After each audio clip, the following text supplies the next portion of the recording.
दोस्तों अक्सर मौसम बदलने पर देखा जाता है कि आपको खांसी नजला हो जाता है, गले में खराश, गले में दुखन रहती है। सर्दियों से जब गर्मियां आती हैं या फिर गर्मियों से जब सर्दियां आती हैं तो ऐसी कंडीशन 90% लोगों को परेशान करती है। अब ऐसी कंडीशन में आप तरह तरह की दवाइयां, दुनिया भर की दवाइयां इस्तेमाल करते हैं, चाहे वो खाने की हो चाहे पीने के सिरप हो, लेकिन आपको रिजल्ट नहीं मिल पाता है, आराम नहीं हो पाता है। कारण है कि आपको सही जानकारी ये ही नहीं है कि किस तरह की खांसी है आपको और किस तरह का आप सिरप ले रहे हैं। पता चला आपको सूखी खांसी है, स्टोर से उठा करके लिया वेट कफ की सिरप। तो वो चीज़ें आपको समझनी चाहिए, वो आपको जानकारी होनी चाहिए। वो पूरी जानकारी आपको इस वीडियो में मिलेगी। आज की वीडियो में हम डिस्कस करेंगे ग्रिलिंटस सिरप के बारे में।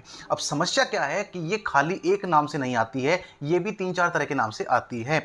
तो सारी चीज़ें बताऊंगा, कौन सी शीशी, कौन सी सिरप किस खांसी में आपको आराम देगी, वो सारी जानकारी आपको मिलेगी। वीडियो को अंत तक देखें, प्लीज़ स्किप ना करें।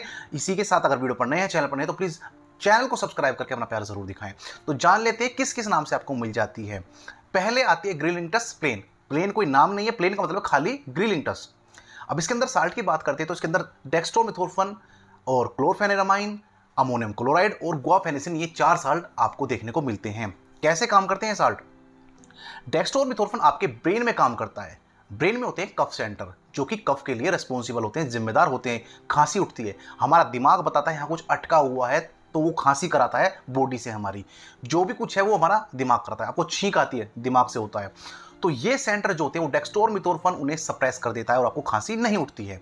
बात करते हैं गुआफेनेसिन के बारे में या फिर आपकी अमोनियम क्लोराइड के बारे में। ये दोनों जो चीज़ हैं वो गले में काम करती है। जो ये गला है, ये विंड पाइप है, जो सांस की नली है, इसमें कफ जमा हो जाता है। देखिए, जब कोई विंड पाइप ऐसी है, सांस नली ऐसी है, उसमें कफ जम जाए तो वो और भी थोड़ी सी सिकुड़ सी जाती है, क्योंकि कफ जम गया है आधे में, थोड़ा सा ही आपका हिस्सा है जहां आप सांस ले पा रहे हैं। तो उससे क्या होता है, सांस आपको प्रॉपर नहीं आता है और खांसी उठती रहती है, क्योंकि लगता है कुछ अटका हुआ है। तो ऐसी कंडीशन में ये दोनों साल्ट उस नली को चौड़ा करने का काम करते हैं, जिससे खुल करके आपको सांस आता है। चौथा साल्ट है इसके अंदर क्लोरफेनेरामाइन। ये एक एंटी एलर्जिक प्रॉपर्टी रखता है, यानी अगर आपको छींकें आ रही है, नाक चल रही है, नाक बह रही है, खराश है गले में, तो ऐसी कंडीशन में ये साल्ट बेहतर काम करता है। तो किस तरह की खांसी में आप इसको इस्तेमाल कर सकते हैं? अगर आपको गले में खराश है, अगर आपको नाक चलने की शिकायत है, गले में दर्द है, गीली खांसी है यानी वेट कफ जिसे बलगम वाली खांसी बोलते हैं, या फिर आपको बहती हुई नाक की समस्या है यानी नाक बह रही है, तो ऐसी कंडीशन में सिरप का आप इस्तेमाल कर सकते हैं। केवल ग्रिलिंटस के नाम से आएगी, इस सिरप को आप इस्तेमाल कर सकते हैं। दूसरे नंबर पर आता है ग्रिलिंटस एलएस सिरप। इसमें 3 तरह के साल्ट होते हैं, जैसे कि इसमें एक लिवोसल्बुटामोल पाया जाता है, दूसरा साल्ट है इसके अंदर एम्ब्रोक्सोल और तीसरा साल्ट है इसके अंदर गुआफेनेसिन।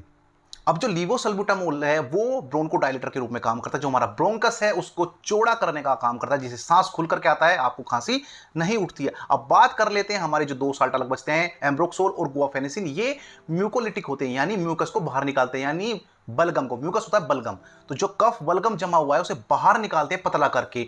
तो इस तरह से काम करते हैं। अब बात करते हैं किस तरह की खांसी में इसको इस्तेमाल करते हैं। अगर आपको गीली खांसी यानी वेट कफ है, सांस ना आने की दिक्कत हो रही है, सांस खुलकर नहीं आ रहा है, सांस लेने में परेशानी हो रही है, घुटा घुटा सा महसूस कर रहे हैं, तो ऐसी कंडीशन में आप इसको इस्तेमाल कर सकते हैं। या फिर इसमें आपको गले में दर्द होता है, तो ऐसी कंडीशन में भी इस सिरप का इस्तेमाल किया जा सकता है। तीसरे नंबर पर आता है ग्रिलिंटस पीएम सिरप। इसमें 2 साल्ट होते हैं केवल। एक होता है इसमें टर्ब्यूटालिन और एक होता है ब्रोमेक्सिन।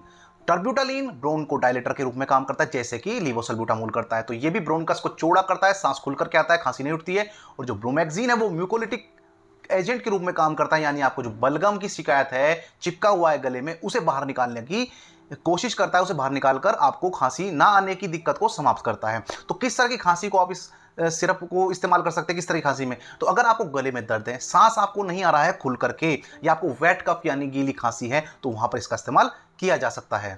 चौथे नंबर पर सिरप जो आता है वो है ग्रिलिंटस एल सिरप। इसके अंदर केवल एक ही साल्ट पाया जाता है। इस साल्ट का नाम है लीवोक्लोपेरास्टीन फेंडिजोएट। ये एक साल्ट है जो कि आपको ब्रेन में कफ सेंटर को सप्रेस करने का काम करता है, जिससे आपको खांसी नहीं उठती है।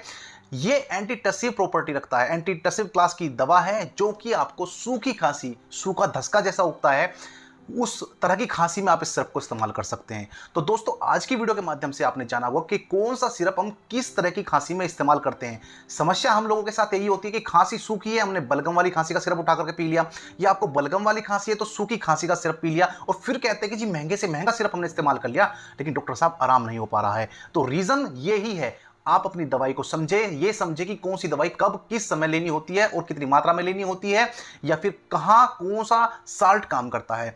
रही बात डोज की, तो ये अकॉर्डिंग आपकी एज के अनुसार हम तय करते हैं। जैसे अगर आप वयस्क हैं तो अलग मात्रा होती है, जैसे 10 ml सुबह दोपहर शाम ले सकते हैं। अगर आप 12 साल या उससे 16 साल तक के बीच में हैं तो फिर आप 5 ml सुबह दोपहर शाम ले सकते हैं, या फिर आप छोटे हैं तो आप 2.5 ml सुबह दोपहर शाम इस सिरप का इस्तेमाल कर सकते हैं। बाकी फिर भी डोज के लिए आप अपने डॉक्टर से मिलें, वो ही तय करके बताएगा कि आपको कितनी मात्रा में लेनी होती है। दोस्तों, इससे संबंधित अगर कोई क्वेश्चन आप पूछना चाहते हैं, आपके मन में कोई क्वेश्चन घूम रहा है, तो आप मैसेज कर दीजिएगा, वहां पर मैं आपके आंसर करने की पूरी कोशिश करता हूं। वीडियो पर नए हैं, चैनल पर नए हैं, प्लीज वीडियो को लाइक करके अपना प्यार दिखाएं, चैनल को सब्सक्राइब करके अपना प्यार जरूर दिखाएं। वीडियो में अंत तक बने रहने के लिए आपका धन्यवाद।